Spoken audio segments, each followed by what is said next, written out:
Hello दोस्तों, welcome to विद्यालय IAS. आइए आज हम छत्तीसगढ़ की आधुनिक इतिहास से 50 प्रश्नों को सॉल्व करेंगे।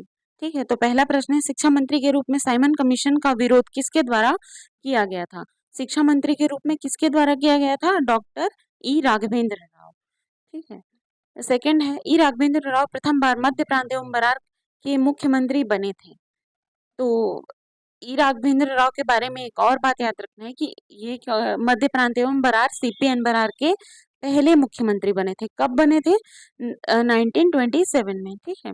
फरवरी 1927 में ई राघवेंद्र राव ने प्रथम बार मध्य प्रांत एवं बरार के मुख्यमंत्री के रूप में कार्य किए। द्वितीय बार 1937 में मध्य प्रांत एवं बरार के मुख्यमंत्री के रूप में कार्य किए थे। ठीक है। मध्य प्रांत एवं बरार अलग है, छत्तीसगढ़ अलग है। फिर नहीं, मतलब एक ही है, पर जैसे मुख्यमंत्री, शिक्षा मंत्री, ये सब पद अलग है। ठीक है, अभी देखेंगे आगे। इसमें मैंने सारे मंत्रिमंडल को भी समझाया हुआ है इस क्लास में। अगर आप विद्यालय आए इसमें नए हैं तो प्लीज चैनल को सब्सक्राइब करें, वीडियो को लाइक करें, शेयर करें। Thank you. फिर बिलासपुर में वानर सेना के संस्थापक कौन थे? दिवाकर करलेकर, वसुदेव देवरास, क्रांति कुमार भारतीय, गजाधर साव, इनमें से कोई नहीं। तो बिलासपुर में प्रथम सविनय अवज्ञा आंदोलन जब 1930 चला था, तब क्या हुआ था? बिलासपुर में वानर सेना गठित हुई थी। इन वानर सेनाओं का काम क्या क्या था? जगह जगह पे पोस्टर्स लगाते थे ब्रिटिशों के विरुद्ध, और क्या बोलते हैं, नारेबाजी करते थे। बाद में इनको ब्रिटिशर्स क्या करते थे? वो गाड़ियों में भर भर के दूर दूर तक छोड़ के आ जाते थे। ठीक है। तो ये बिलासपुर में और रायपुर में दो जगह हुआ था। पहले सविनय अवज्ञा आंदोलन के टाइम बिलासपुर में हुआ था, तो वहीं दूसरे सविनय अवज्ञा टाइम यानी 1932 में रायपुर में हुआ था। बिलासपुर में इसका नेतृत्व वसुदेव देवरस ने किया था, और यहाँ पर रायपुर में बालक बलिराम आजाद ने। ठीक है। तो बिलासपुर में वानर सेना के संस्थापक कौन थे? वसुदेव देवरस।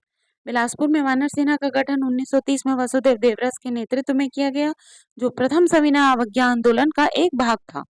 फिर रायपुर में वानर सेना का गठन फरवरी 1932 में बालक बलिराम आजाद या दुबे के नेतृत्व में किया गया, जो द्वितीय सविनय अवज्ञा आंदोलन का एक भाग था। इसका प्रमुख केंद्र ब्राह्मणपारा रायपुर था।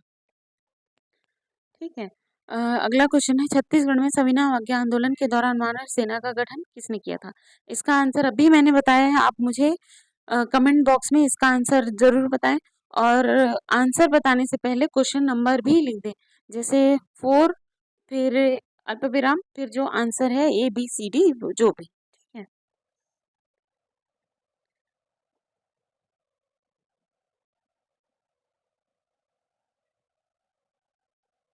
अगला है, इस राज्य में सविनय अवज्ञा आंदोलन के दौरान बच्चों के एक संगठन वानर सेना के संस्थापक निम्नलिखित में से कौन थे? कौन थे? रायपुर में थे बलिराम दुबे। ठीक है, आंसर हो जाएगा बी। रायपुर में वानर सेना का प्रमुख कौन था? अगेन वही आंसर है, बलिराम आजाद। फिर अब अगला है, सविनय अवज्ञा आंदोलन के हाई स्कूल में तिरंगा झंडा दौरान बिलासपुर के शासकीय किसने फहराया था? बिलासपुर के शासकीय स्कूल में झंडा किसने फहराया था?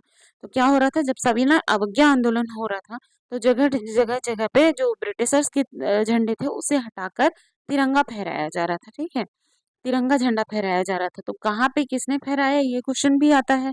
तो बिलासपुर के शासकीय विद्यालय में किसने फहराया था? क्रांति कुमार भारती, रामपाल तिवारी, ई राघवेंद्र राव। तो आंसर है इसका क्रांति कुमार भारती। अब देखते हैं बिलासपुर में झंडा सत्याग्रह।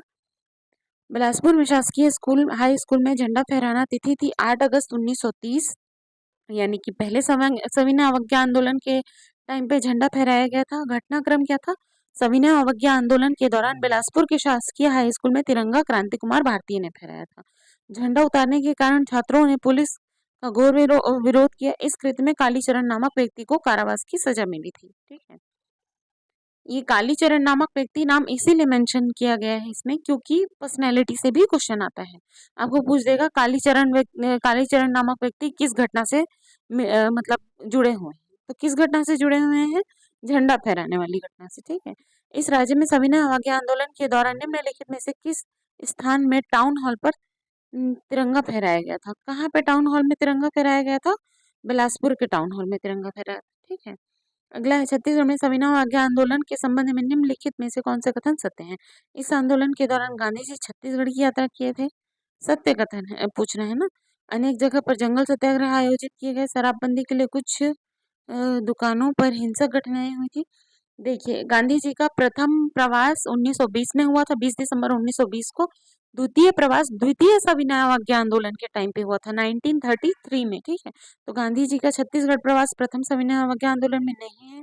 अनेक जगहों पर जंगल सत्याग्रह आयोजित किए गए थे, बिल्कुल सही। अनेक जगहों पर क्या किए गए थे इस टाइम? जंगल सत्याग्रह आयोजित किए गए थे, जिसमें से प्रमुख था मोहबना पोड़ी, फिर गट्टा सिल्ली, पोड़ी उपरोड़ा, तमोरा, लभरा तमोरा, ठीक है। आगे उसके बारे में भी जंगल सत्याग्रह को सभी डिटेल में बताया गया है इसमें। शराबबंदी के लिए कुछ स्थानों पर हिंसक घटनाएं हुई, कुछ स्थानों पर भीड़ ने सरकारी भवनों में आग लगाई, संपूर्ण सरकारी मशीनरी को सत्याग्रहियों ने ठप कर दिया। तो इसका आंसर क्या हो जाएगा? बी, अनेक जगहों पर जंगल सत्याग्रह आयोजित थे, ठीक है। देखते हैं 1930 में सविनय अवज्ञा आंदोलन के दौरान छत्तीसगढ़ में जंगल सत्याग्रह बड़े पैमाने पर अलग अलग क्षेत्रों में शुरू हुए थे। महात्मा गांधी ने छत्तीसगढ़ की यात्रा 1920 एवं 1933 में की थी। अगला है निम्नलिखित कथन पढ़िए। छत्तीसगढ़ में 6 से 13 अप्रैल तक पूर्ण स्वराज्य सप्ताह मनाया गया। पंडित रविशंकर शुक्ल ने 15 अप्रैल को रायपुर के टाउन हॉल पर तिरंगा फहराया था। उनकी गिरफ्तारी के विद्रोह में छत्तीसगढ़ में 16 अप्रैल को हड़ताल हुई थी। इसका आंसर क्या है? केवल एक, मतलब पूर्ण स्वराज सप्ताह मनाया गया था 6 से 13 अप्रैल को, ठीक है। 15 अप्रैल को रायपुर के टाउन हॉल पर तिरंगा फहराया गया। अब देखते हैं पूर्ण स्वराज सप्ताह क्या था। 6 से 13 अप्रैल तक 1930 में पूर्ण स्वराज सप्ताह मनाया गया था। स्थान था रायपुर। नेतृत्व करता रहे पंडित रविशंकर शुक्ल। सहयोगी थे सेठ लक्ष्मी नारायण दास और ठाकुर प्यारेलाल। कार्य योजना क्या रहा है इसमें? राष्ट्रीय सप्ताह के दौरान धरना देना, बहिष्कार करना, स्वदेशी वस्तुओं का उपयोग करना। अगला है छत्तीसगढ़ में राष्ट्रीय आंदोलन के समय सत्याग्रह आश्रम की स्थापना किसने की थी?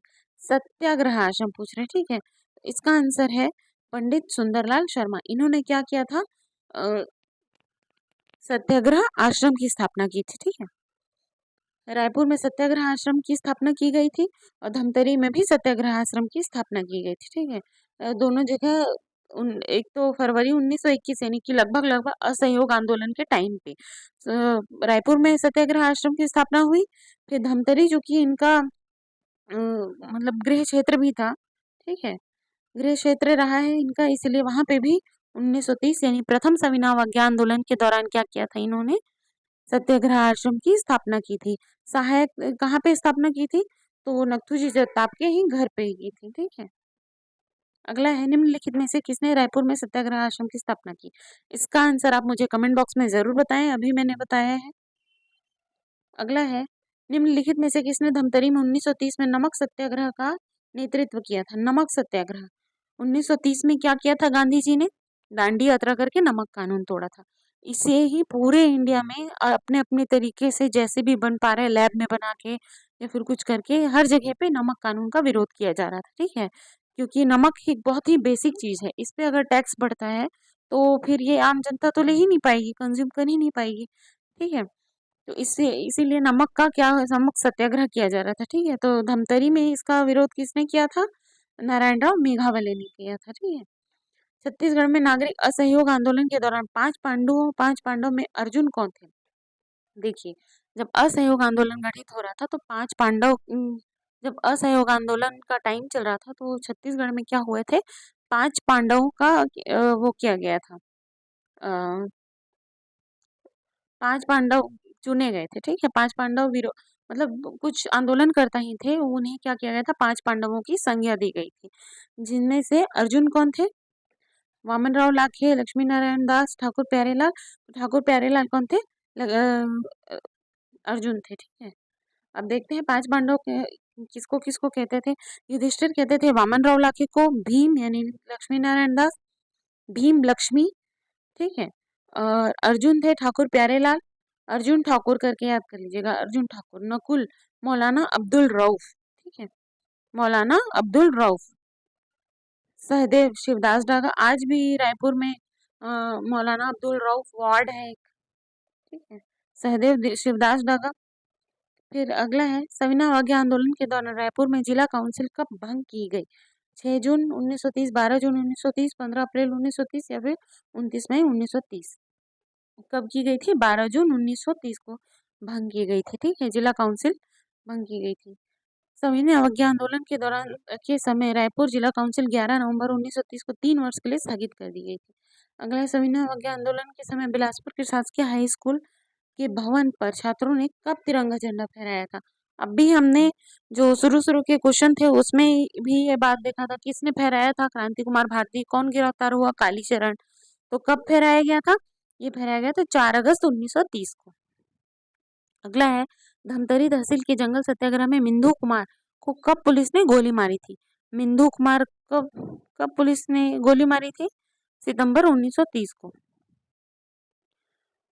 अ, बिसेर प्रसाद के गोली चालन के कारण हुआ था। जंगल सत्याग्रह के कारण हुआ था। ठीक, जंगल सत्याग्रह चल रहा था धमतरी में। मिंदू कुमार की मृत्यु 25 सितंबर 1930 को बिसेर प्रसाद के गोली चालन के कारण हुई थी। अगले, निम्नलिखित में से कौन सी जोड़ी सविनय अवज्ञा आंदोलन के दौरान छत्तीसगढ़ में जंगल सत्याग्रह का स्थान तथा जिला सुमेलित नहीं है? रुद्री नवागांव, धमतरी, तमोरा, महासमुंद, गट्टा सिल्ली, जांजगीर चांपा, कटघोरा, कोरबा।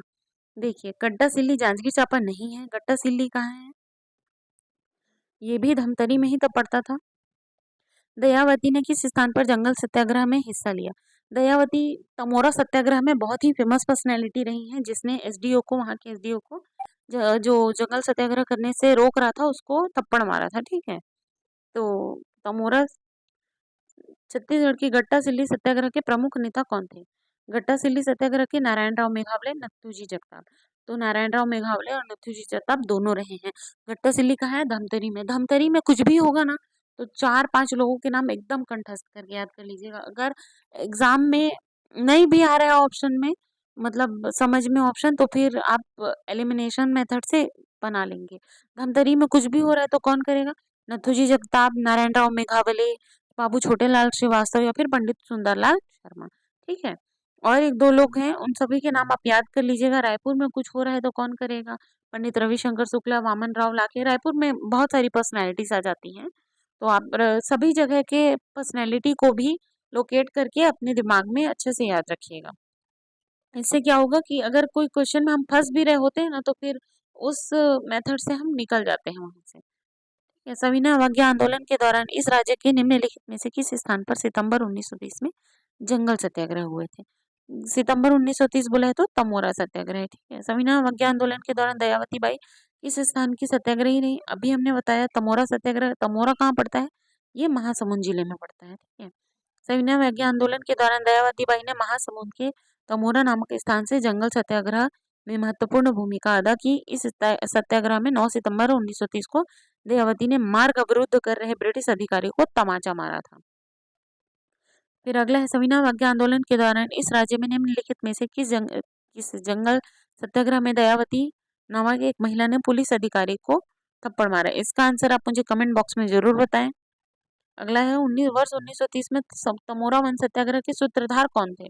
सूत्रधार भी बालिका दयावती को ही माना गया है। ठीक है, अगस्त 1930 में दुर्ग जिले में पोड़ी ग्राम में ब्रिटिश सरकार के विरुद्ध जुलूस एवं नारे लगाने का कार्य किसके नेतृत्व में किया गया था? अब दुर्ग आ रहा है तो कौन होंगे वहां पर? दुर्ग है तो नरसिंह प्रसाद अग्रवाल। बाकी सब पर्सनैलिटी भी दुर्ग से ही रिलेटेड है। ठीक है, लेकिन जंगल सत्याग्रह, प्रॉपर जंगल सत्याग्रह की बात हो रही है तो वहां पे नरसिंह प्रसाद अग्रवाल ने क्या किया था? जंगल सत्याग्रह किया था। आप एक बार कौन सा जंगल सत्याग्रह में कौन सी पर्सनैलिटी है, कहाँ पे हो रहा है, कब हो रहा है? जनवरी, फरवरी, सितंबर, सब 1930 में ही होंगे। 1930, 31, 33, ज्यादा से ज्यादा 33 तक है। ठीक है, तो आप सभी को अच्छे से याद कर लें। गट्टा सिल्ली सत्याग्रह के नेता कौन थे? मेघावले और नथुजी जगताप थे। ठीक है, आंसर हो जाएगा सी। वर्ष 1939 में बदराटोला वन सत्याग्रह के नेता कौन थे? ये ऐसे एक दो सत्याग्रह हैं जो बहुत बाद बाद में हुए। ठीक है, 1939 में कौन थे? बदराटोला में रामधीन गोड़ थे। ठीक है, इस राज्य में 1930 के जंगल सत्याग्रह के समय दयावती ने किस स्थान के जंगल सत्याग्रह में एसडीओ को तमाचा मारा था? अगेन आंसर हो जाएगा तमोरा। अगला है, अगस्त 1930 में किस स्थान में, अगस्त 1930 में कहाँ कहाँ पे हुआ था जंगल सत्याग्रह? रुद्री नवा गांव में हुआ था। ठीक है, रुद्री नवा गांव जंगल सत्याग्रह अगस्त 1930 धमतरी जिले में। अगला है गांधी जी का छत्तीसगढ़ में दूसरी बार आने का क्या उद्देश्य था? सविनय अवज्ञा आंदोलन करना, खादी का समर्थन करना, महिला कल्याण, अछूतोद्धार। तो इसका आंसर था अछूतोद्धार। ठीक है। क्या हुआ था? हरिजन उत्थान तब चल रहा था कार्यक्रम। ठीक है। भारत के राष्ट्रपिता गांधी जी का प्रथम छत्तीसगढ़ प्रवास 20 दिसंबर 1920 को हुआ, जो असहयोग आंदोलन के समर्थन हेतु आए थे, जबकि द्वितीय प्रवास 22 नवंबर 1933 को अछूतोद्धार कार्यक्रम के तहत छत्तीसगढ़ आए। अगला है अछूतोद्धार के लिए गांधी जी ने छत्तीसगढ़ का दौरा कब किया था? कब किया था? 1933 में किया था, नवंबर 1933। इस राज्य में अस्पृश्यता उन्मूलन कार्य करने वाले प्रथम व्यक्ति कौन थे? सुंदरलाल शर्मा जी थे। इन्होंने क्या किया था? राजिम के राजीव लोचन मंदिर में मतलब वहाँ के प्रवेश, जो जो दलित वर्ग रहते हैं, जो हरिजन थे, उनका प्रवेश निषेध माना जाता था। ठीक है। तो इन्होंने क्या किया? वहां पे प्रवेश कराया था। तो वहां पे ये प्रवेश नहीं करा पाए क्योंकि तब बहुत खतरा था गोली वोली चलने का। तो पास ही के श्री राम जी के मंदिर में उन्होंने सभी का प्रवेश करा दिया। लेकिन बात तो सेम ही है। राजिम में अछूतोद्धार कार्यक्रम के माध्यम से मंदिरों में प्रवेश कराकर अस्पृश्यता उन्मूलन के कार्य किए गए। इस राज्य में निम्नलिखित में से किस नेता ने गांधी जी के पूर्व ही अछूत उद्धार कार्यक्रम का कार्य प्रारंभ किया था? किसने किया था? पंडित सुंदरलाल शर्मा जी ने। इसीलिए अछूतोद्धार कार्यक्रम के लिए गांधी जी ने इन्हें अपना गुरु माना था। गांधी जी का द्वितीय आगमन अछूतोद्धार हेतु था, किंतु इस कार्यक्रम के पूर्व छत्तीसगढ़ में पंडित सुंदरलाल शर्मा जी ने राज्य में अशुद्धोद्धार कार्यक्रम मंदिरों में प्रवेश कराकर प्रारंभ कर चुके थे। इसीलिए गांधी जी ने पंडित सुंदरलाल शर्मा को इस कार्य हेतु अपना अग्रणी माना। अगला है छत्तीसगढ़ में अछूतोद्धार के लिए किस नेता की महात्मा गांधी ने प्रशंसा की, उन्हें अपना गुरु कहा? इसका आंसर आप मुझे कमेंट बॉक्स में जरूर बताएं। सविनय अवज्ञा आंदोलन के दूसरे चरण में महात्मा गांधी छत्तीसगढ़ में दूसरी बार कब पहुंचे थे? कब पहुंचे थे? नवंबर 1933 में। अगला है निम्न कथन को पढ़िए। 29 जुलाई 1938 को छत्तीसगढ़ के पंडित रविशंकर शुक्ल ने मध्य प्रांत के द्वितीय कांग्रेस मंत्रिमंडल का गठन किया। इस मंत्रिमंडल के प्रांत में विद्या मंदिर योजना प्रारंभ की गई। 8 नवंबर 1939 को इस मंत्रिमंडल ने त्यागपत्र दे दिया। तो क्या है इसमें? इसमें केवल एक सही है। अब देखते हैं इसका एक्सप्लेनेशन। मंत्रिमंडल का गठन कब हुआ था?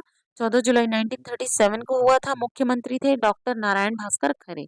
फिर शिक्षा मंत्री थे पंडित रविशंकर शुक्ला। अध्यक्ष थे घनश्याम सिंह गुप्त। इस दौरान में शिक्षा मंदिर योजना 1937 में लागू की गई थी। ठीक है। 1938 में लागू नहीं की गई थी। फिर 29 जुलाई 1938 को क्या किया था? डॉक्टर खरे ने त्यागपत्र दे दिया था। त्यागपत्र दे दिया तो पूरा मंत्रिमंडल भंग हो गया। तब द्वितीय कांग्रेस मंत्रिमंडल बना 9 जुलाई 1938 में। फिर पहले मुख्यमंत्री, फिर उसके बाद मुख्यमंत्री बने थे पंडित रविशंकर शुक्ल। मध्य प्रांत के गवर्नर थे ई राघवेंद्र राव। ठीक है। गवर्नर यानी कि राज्यपाल। मध्य प्रांत के गवर्नर ई राघवेंद्र राव। ई राघवेंद्र राव गवर्नर रहे। ठीक है। विधानसभा अध्यक्ष थे घनश्याम सिंह गुप्ता। अगला है द्वितीय विश्व युद्ध के दौरान ब्रिटिश सरकार ने स्थानीय सरकारों से बिना अनुमति के सेना को द्वितीय विश्व युद्ध में शामिल कर लिया था। इसके कारण कांग्रेस ने केंद्रीय मंत्रिमंडल से 15 नवंबर 1939 को मंत्री पद से त्यागपत्र दे दिया। इस दौरान राज्य की प्रांतीय सरकार पंडित रविशंकर शुक्ल के मंत्रिमंडल ने त्यागपत्र दे दिया। फिर है 1937 मध्य प्रांत एवं बरार के मंत्रिमंडल में ठाकुर प्यारेलाल सिंह किस विभाग के मंत्री थे? किस विभाग के मंत्री थे ठाकुर प्यारेलाल सिंह? इनमें से कोई नहीं थे। फिर अगला है रायपुर डिस्ट्रिक्ट काउंसिल में सन 1935 में प्रकाशित होने वाली मासिक पत्रिका का नाम क्या था? क्या था? उत्थान था। ठीक है। रायपुर डिस्ट्रिक्ट काउंसिल में 1935 में प्रकाशित मासिक पत्रिका का नाम उत्थान था, जो सुंदरलाल त्रिपाठी द्वारा प्रकाशित किया गया था। छत्तीसगढ़ में राष्ट्रीय जागरण को बढ़ावा देने के लिए 1935 में नागपुर के साप्ताहिक हिंदी प्रक्रिया पत्रिका महाकौशल की शुरुआत किसने की थी? महाकौशल की शुरुआत किसने की थी? पंडित रविशंकर शुक्ल ने की थी। ठीक है। अगला है 18 जनवरी 1941 को बिलासपुर में आयोजित छत्तीसगढ़ विभाग हिंदी साहित्य सम्मेलन के प्रथम अधिवेशन के अध्यक्ष निम्नलिखित में से कौन है? हिंदी साहित्य सम्मेलन के प्रथम अध्यक्ष कौन रहे? सरयू प्रसाद त्रिपाठी जी रहे थे। ठीक है। भगवती प्रसाद वाजपेयी, ये सभी फेमस पर्सनैलिटी, पर सरयू प्रसाद त्रिपाठी जी इसके अध्यक्ष रहे। अगला है मध्य प्रांत में जुलाई 1937 में गठित खरे मंत्रिमंडल में पंडित रविशंकर शुक्ल को निम्नलिखित में से कौन सा विभाग दिया गया था? शिक्षा, वित्त, स्थानीय शासन, न्याय। बहुत ही इंपॉर्टेंट क्वेश्चन हो जाता है। इसका आंसर है ए, शिक्षा। ठीक है। आप इसको सारे मंत्रिमंडल को अच्छे से याद कर लीजिएगा। इसी वीडियो में मैं आगे बताऊंगी भी। विधानसभा के प्रथम मंत्रिमंडल में पंडित रविशंकर शुक्ल किस पद पर थे? अभी मैंने बताया शिक्षा मंत्री थे, ठीक है। अब मंत्रिमंडल देखते हैं। मंत्रिमंडल इस प्रकार संसदीय इतिहास में कांग्रेस द्वारा मध्य प्रांत एवं बरार में एन.बी. खरे के नेतृत्व में प्रथम मंत्रिमंडल का गठन किया गया था, जिसमें निम्नलिखित मंत्री शामिल थे। प्रधानमंत्री या मुख्यमंत्री तब नारायण भास्कर खरे थे। शिक्षा मंत्री थे पंडित रविशंकर शुक्ल। अध्यक्ष थे घनश्याम सिंह गुप्त। स्थानीय स्वशासन मंत्री, इसको आप अच्छे से याद कर लीजिएगा बेटा, क्योंकि ये क्वेश्चन आता है, ठीक है। इसको आप स्क्रीनशॉट ले लीजिए और अच्छे से पढ़िए। न्याय मंत्री मोहम्मद यूसुफ शरीफ। जन कार्य मंत्री माधवराव देशमुख। वित्त मंत्री डी.एस. मेहता, दुर्गा शंकर मेहता। राजस्व मंत्री थे पुरुषोत्तम बलवंत गोले। राजस्व मंत्री कौन थे? पुरुषोत्तम बलवंत गोले। नेता प्रतिपक्ष रहे ई राघवेंद्र राव, ये मध्य प्रांत के गवर्नर भी थे। ये व्यक्तिगत सत्याग्रह के दौरान निम्नलिखित में से किसने इस राज्य में इसका प्रारंभ किया था? किसने प्रारंभ किया था? पंडित रविशंकर शुक्ल ने किया था। ये प्रथम व्यक्तिगत सत्याग्रही रहे। व्यक्तिगत सत्याग्रह का मतलब ही है कि कोई इसका नेतृत्व नहीं करेगा, ठीक। तिथि थी 1940। रायपुर। व्यक्ति थे पंडित रविशंकर शुक्ल। यति यतन लाल जैन। बिलासपुर में राम गोपाल तिवारी। ज्वाला प्रसाद मिश्र। यदुनंदन प्रसाद श्रीवास्तव। बैरिस्टर छेदीलाल। चिंतामणि उत्तलवार। इतना मैंने इसीलिए इसमें टाइप किया हुआ है ताकि आप इसको स्क्रीनशॉट लें और अच्छे से पढ़ते रहें, ठीक है। दुर्ग में थे घनश्याम सिंह गुप्त, रत्नाकर झा, वाई भी तमस्कर, मोहनलाल बाल्कीलाल। धमतेरी में रहे बाबू छोटेलाल श्रीवास्तव। 8 अगस्त 1941 को व्यक्तिगत सत्याग्रह में भाग लेने वाले छत्तीसगढ़ के कार्यकर्ताओं को ललितपुर के पास क्या किया गया था? गिरफ्तार किया गया था। एक मलकानपुर है, एक ललितपुर आता है, ठीक है। ललितपुर व्यक्तिगत सत्याग्रहियों का गिरफ्तारी हुआ था और 1942 में जब भारत छोड़ो आंदोलन चल रहा था तब गिरफ्तारी हुई थी मलकानपुर में। अगला है छत्तीसगढ़ के व्यक्तिगत सत्याग्रह आंदोलन के दौरान रायपुर में व्यक्तिगत सत्याग्रही के रूप में किसे नियुक्त किया गया था? किसे नियुक्त किया गया था? आंसर है रविशंकर शुक्ल। अगला है रायपुर षड्यंत्र केस के प्रमुख नायक कौन थे? रायपुर षड्यंत्र केस क्या है? जब आंदोलनकारियों को जेल में भरा जा रहा था तो कुछ लोगों ने यह तय किया, जो युवा थे उन लोगों ने यह तय किया कि क्या किया जाएगा, जेल को बम विस्फोट के द्वारा जेल में प्रवेश करके उन सभी को बाहर निकाला जाएगा, ठीक है। तो इसके प्रमुख नायक थे परसराम सोनी, ठीक है। तो अब देखते हैं रायपुर षड्यंत्र केस क्या है। रायपुर षड्यंत्र केस कब हुआ था? 1942 में। प्रमुख नेता रहे परसराम सोनी। उद्देश्य था विस्फोटक सामग्री व बम बनाना। मुखबिर थे शिवनंदन प्रसाद। शिवनंदन प्रसाद के कारण क्या हुआ था? नरेंद्र सिन्हा नामक पुलिस अधिकारी ने 15 जुलाई 1942 को गिरफ्तार कर लिया। परिणाम क्या हो? शिवनंदन प्रसाद की मुखबिरी के कारण यह सफल रहा। गिरिराज लोहार, रणवीर सिंह शास्त्री, सुधीर मुखर्जी, मतलब सभी लोग इसी से जुड़े हुए हैं। दर्शन साल दुबे, प्रेमचंद वासनिक, क्रांति कुमार भारती, बिहारी चौबे। परसराम सोनी को 7 साल की सजा सुनाई गई, किंतु पंडित रविशंकर शुक्ल के प्रयासों से लगभग 4 साल में ही उन्हें क्या कर दिया गया था? रिहा कर दिया गया था। अगला है भारत छोड़ो आंदोलन के दौरान पूर्व छत्तीसगढ़ की एक घटना रायपुर षड्यंत्र केस के प्रमुख योजनाकार निम्न में से कौन है? तो अगेन आंसर हो जाएगा हमारा कौन? परसराम सोनी। रायपुर केस के प्रमुख हीरो रहे, तो आप इसका आंसर मुझे कमेंट बॉक्स में जरूर बताएं। 1942 में हुए रायपुर षड्यंत्र केस के